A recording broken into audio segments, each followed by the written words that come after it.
Episode 70.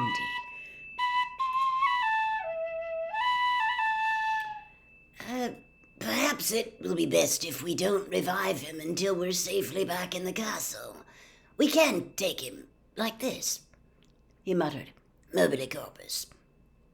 as though invisible strings were tied to Snape's wrists, neck, and knees. He was pulled into a standing position, head still lolling unpleasantly like a grotesque puppet. He hung a few inches above the ground, his limp feet dangling. Lupin picked up the invisibility cloak and tucked it safely into his pocket. "And two of us should be chained to this," said Black, nudging Pettigrew with his toe, "just to be sure." "I'll do it," said Lupin. "And me," said Ron, savagely limping forward. Black conjured heavy manacles from thin air.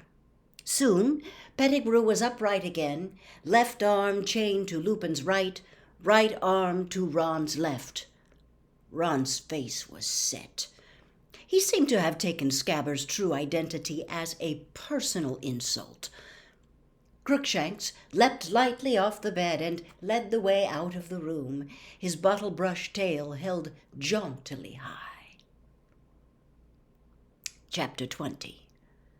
The Dementor's Kiss.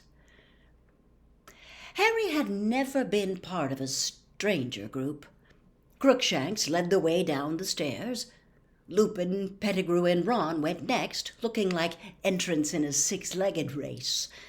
Next came Professor Snape, drifting creepily along, his toes hitting each stair as they descended, held up by his own wand, which was being pointed at him by Sirius. Harry and Hermione brought up the rear.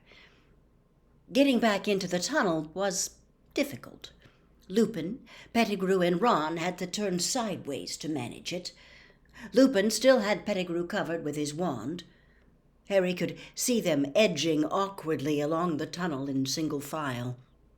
Crookshanks was still in the lead.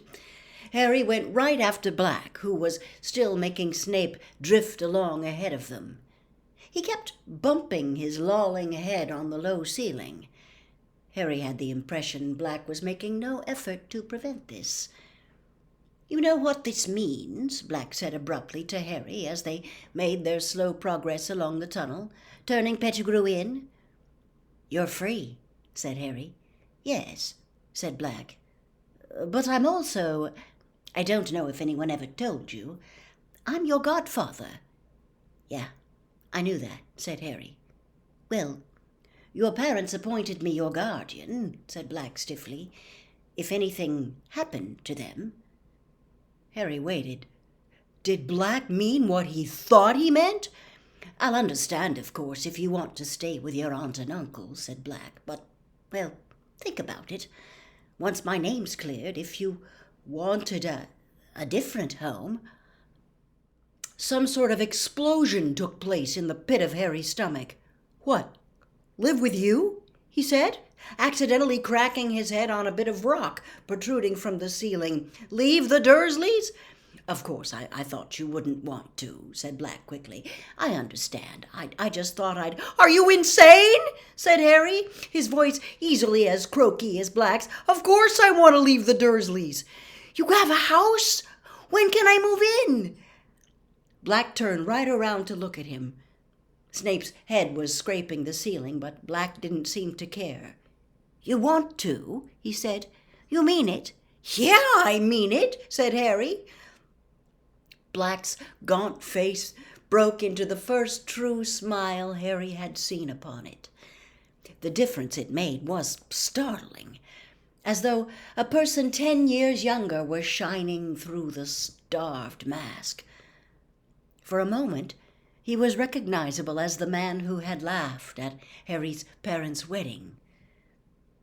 They did not speak again until they had reached the end of the tunnel. Crookshanks darted up first. He had evidently pressed his paw to the knot on the trunk because Lupin, Pettigrew, and Ron clambered upward without any sound of savaging branches. Black saw Snape up through the hole, then stood back for Harry and Hermione to pass. At last, all of them were out. The grounds were very dark now. The only light came from the distant windows of the castle. Without a word, they set off. Pettigrew was still wheezing and occasionally whimpering. Harry's mind was buzzing. He was going to leave the Dursleys. He was going to live with Sirius Black, his parents' best friend. He felt dazed. What would happen when he told the Dursleys he was going to live with a convict they'd seen on television? "One wrong move, Peter," said Lupin threateningly ahead. His wand was still pointed sideways at Pettigrew's chest. Silently, they trampled through the grounds, the castle lights growing slowly larger. Snape was still drifting weirdly ahead of Black, his chin bumping on his chest. And then a cloud shifted. There were suddenly dim shadows on the ground. The party was bathed in moonlight. Snape collided with Lupin, Pettigrew, and Ron, who had stopped abruptly. Black froze. He flung out one arm to make Harry and Hermione stop. Harry could see Lupin's silhouette. He had gone rigid. Then his limbs began to shake. "Oh my," Hermione gasped. "He didn't take his potion tonight. He's not safe." "Run," Black whispered. "Run. Now." But Harry couldn't run. Ron was chained to Pettigrew and Lupin. He leapt forward, but Black caught him around the chest and threw him back. "Leave it to me. Run!" There was a terrible snarling noise. Lupin's head was lengthening. So was his body. His shoulders were hunching, hair was sprouting visibly on his face and hands, which were curling into clawed paws. Crookshank's hair was on end again. He was backing away. As the werewolf reared, snapping its long jaws, Sirius disappeared from Harry's side. He had transformed. The enormous, bear-like dog bounded forward.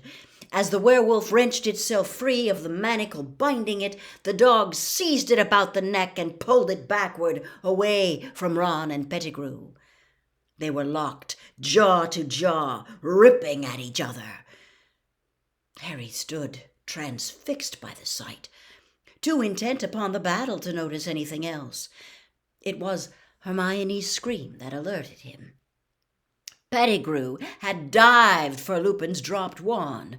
Ron, unsteady on his bandaged leg, fell. There was a bang, a burst of light, and Ron lay motionless on the ground. Another bang. Crookshanks flew into the air and back to the earth in a heap. "Expelliarmus!" Harry yelled, pointing his own wand at Pettigrew. Lupin's wand flew high into the air and out of sight. "Stay where you are!" Harry shouted, running forward. Too late. Pettigrew had transformed. Harry saw his bald tail whip through the manacle on Ron's outstretched arm and heard a scurrying through the grass. There was a howl and a rumbling growl. Harry turned to see the werewolf taking flight, galloping into the forest. "Sirius, he's gone! Pettigrew transformed!" Harry yelled. Black was bleeding. There were gashes across his muzzle and back, but at Harry's words he scrambled up again, and in an instant the sound of his paws faded to silence as he pounded away across the grounds. Harry and Hermione dashed over to Ron. "What did he do to him?" Hermione whispered. Ron's eyes were only half closed. His mouth hung open. He was definitely alive. They could hear him breathing, but he didn't seem to recognize them. "I don't know." Harry looked desperately around. Black and Lupin both gone. They had no one but Snape for company, still hanging unconscious in midair. "We'd better get them up to the castle and tell someone," said Harry, pushing his hair out of his eyes and trying to think straight. "Come."